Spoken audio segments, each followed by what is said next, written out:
Hello, and welcome to the RCD ShareNet. My name is Dave Thompson. I am the Community Outreach Coordinator here, and this is our new series. 3 months, 12 episodes, and our new topic is parenthood and disability. And today we have a special guest that we've had on the program before.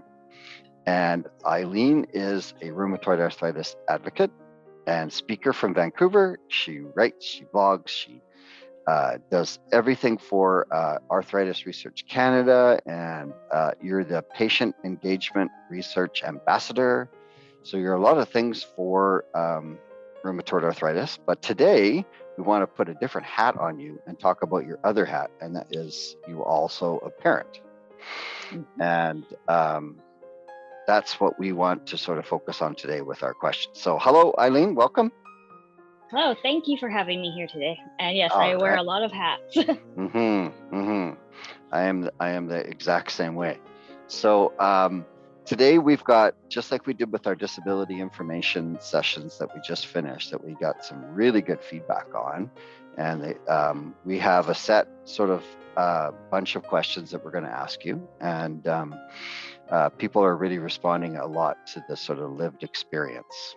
It's not something that you can readily access as easy as, Dr. Google. First question is, what was your first thought that you had when you knew you were going to be a parent? Now we have to these questions are very wide range because we're talking to parents with a disability, we're talking to parents who have disabled children, and we're also talking to a wide range. So are you, like me, you were a parent first? Mm-hmm. And then you got diagnosed? Yes. So my pregnancy story and my diagnosis story are both, I guess, two of the biggest shocks in my life. I found out I was pregnant when I was 6 months along.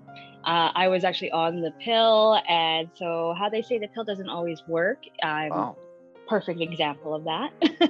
And so I found I was pregnant at 6 months along. At that point, I never wanted to be a parent. It was actually something that I thought was, not for me. It was too time consuming. Kids were, messy, snotty, and annoying. So I was terrified when I found that out, but it grew on me. And then, I did decide to keep my son, obviously. And so I had 14 weeks to prepare to be a parent. But to be honest, the diagnosis of rheumatoid arthritis when he was not even 2 years old was a way bigger of a shock. And yeah, I was my son was a year when I first started getting sick. So yeah, that was a big kicker for sure. The second part of that question, we asked, how did you feel when you learned of your disability specifically, and how you thought you would support your child? Well, that was really probably the darkest point of my life, because I was asking questions like, how am I going to be a single parent with a chronic illness? Because about a year after my son was born, me and the father split. Mm-hmm. And I tried doing the whole single parenting thing on my own. And it was, rheumatoid arthritis tends to get really bad in women right after pregnancy. So I was really suffering and really struggling, not even just physically, but also emotionally. And then I was trying to figure out how I was going to get by now being a single parent on disability. And trying to manage all of these doctor appointments, trying to just do all the research I could on my disease while also dealing with a very young child who is asking you question after question after question, wants to play. And it was really, really difficult because I couldn't do things like lift him. I was in too much pain, or I was just too tired to play with him, because definitely the energy of living with a chronic illness like rheumatoid arthritis or fibromyalgia doesn't match up with the energy of a toddler. Oh yeah. And sorry, go ahead. Yeah, I was gonna say, one of the things that I had to do to kind of cope and to take care of my son was screen time. I got him a tablet so I could actually just rest. I could put him on my lap while I was sleeping on the couch and he could just rest. But that was actually I would struggle then with the motherhood guilt of too much screen time for my child, and Mhm. I'm not doing enough. I'm not interactive enough. I'm not taking to a million mommy and me things, and we're kind of cooped up indoors all the time. So yeah, it was a real struggle at first. What kind of other adjustments did you make? Did you get a lot of family support or in early No. time or? I honestly didn't come from the most supportive family, so I think that was one of my biggest concerns as well. Just given my family history, and that the people that I were close to no longer lived in British Columbia because it's too expensive to live here. Mhm. So that was a challenge in itself, and so I had to learn how to do things myself, and also I had to learn to ask people I normally wouldn't ask for help. And I think that in the end also helped create bonds with people that I didn't expect to have with. Like I expected to have, to not be really close with my ex, his father, after we split. But now, even, I've had to lean on him for a lot of support. And even though we aren't together yet, now we are best friends. And he's over the years really kind of learned to understand my limitations and how he can support me with them. Like Mhm. he's told me things back like, oh, he's even said, I don't have the spoons for that today even. And and say things like, oh, that hurts me, I can only imagine how it would hurt you. Right. And it's just little things over that, just being, advocating for what I need, vocal how things are maybe different for me, and just showing I have the best interest for my child, kind of And really, you've I think. probably, one of the other things the ladies were mentioned about how it's amazing when you have a health condition, how people feel that they can just, talk about really intimate stuff with you and make these comments and stuff. You've probably had the same thing, happen, right? Everyone Yeah. probably has those. Yeah. And, Yeah, and it goes like two ways. Either they want to well, I guess three. They really want to open up to you.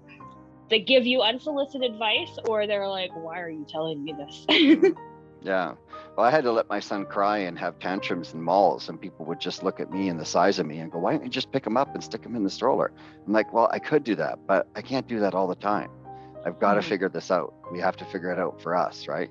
And it doesn't look like normal parenting, but it's nothing, it's not good or bad, right?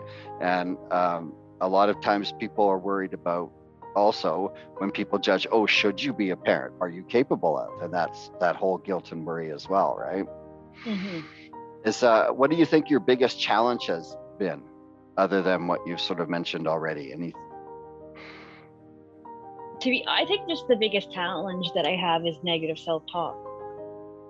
Right. Yeah, I have symptoms that can make life a bit difficult, but you find ways to adapt around that. You find that sometimes things just don't really matter and you just need to let it go. But the one thing holding you back or making you feel the worst is the voice inside your head.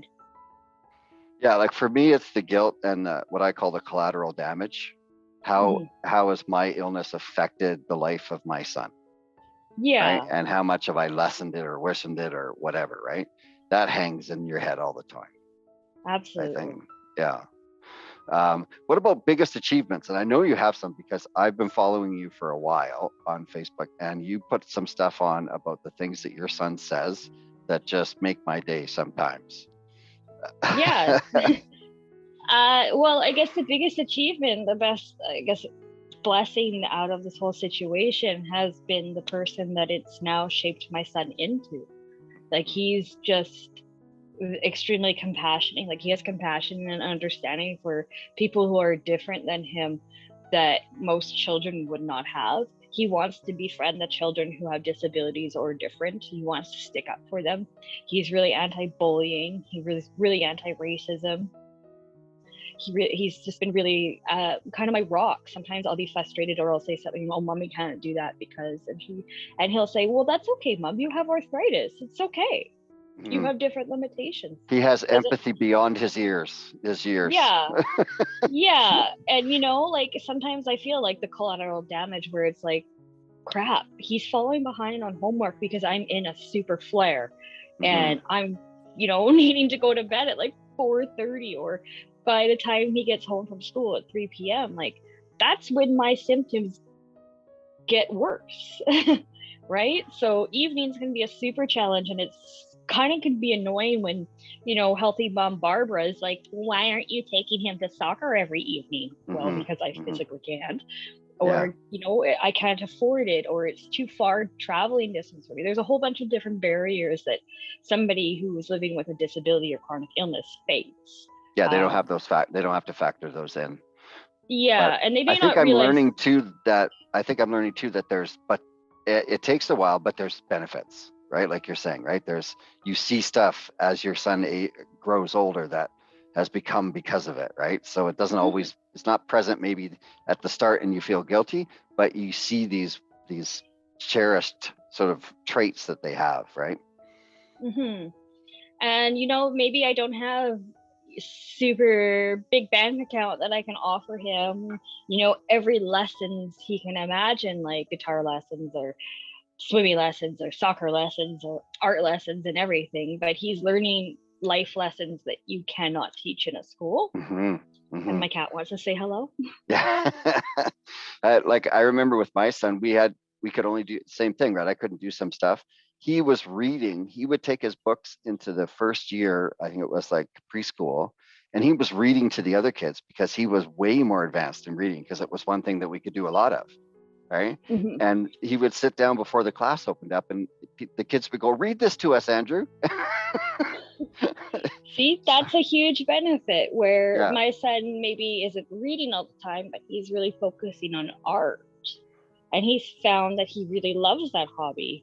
And it was something that you could do. It was adaptable for you. And awesome. So for our final question, what sort of things really make your day regarding being a parent? Probably some, like you always mentioned, the little nuggets of wisdom that your son will come out with sometimes, but yeah, the nuggets of wisdom, and then also having a reason to get out of bed every day, having something to do. Even, some days it seems like, gosh, I don't want to do anything. Like, parenting is going to be difficult through this fog or the mess that I feel right now. And I should also mention I'm a parent to 4 cats, so I'm always having to deal with someone or something asking for me. But every day my son says to me, I love you, and he says goodbye, and I say, I love you too, and he goes, but I love you more. And then he has a little argument every day with me about who loves each other more. And he's like, well, I'm your only child, so I love you more. And just like little things like that. It's the nuggets, and I think you don't really understand them until you actually are a parent. Like, a lot of people can put down being a parent and be like, oh, look at all the money that I have, or look at all the freedom and time that I have, but they don't have the love that I have. So that's our questions for today. Thank you very much. Do you have anything else sort of add for parents on our way out today? Happy St. Patrick's Day, by the way. Yes, happy St. Patrick's Day for an Irish girl, even though I don't really celebrate it much. I think just the more and more that you reach out to other parents like you and listen to their stories and how they are going through similar things can be really supportive and make somebody feel less alone. Also comes up with ideas and how they can maybe find tools or ways to adapt through the challenges that come with being a parent with a disability. And definitely participate in research and ask for more research and more tools and reach out to community members and say, hey, there's a demographic of parents here that are struggling and have no social support, but we should. All right, Eileen, please go and take care of those cats. Make sure they stay out of the attic. Covered in cobwebs. It was too cute. I didn't have my phone with me. I was like, no, this is a good photo, but oh well. And as always, thank you for helping us out with what we're doing here, and have a great day. Anytime. You too. Thank you so much. Have a great one. All right. Bye-bye.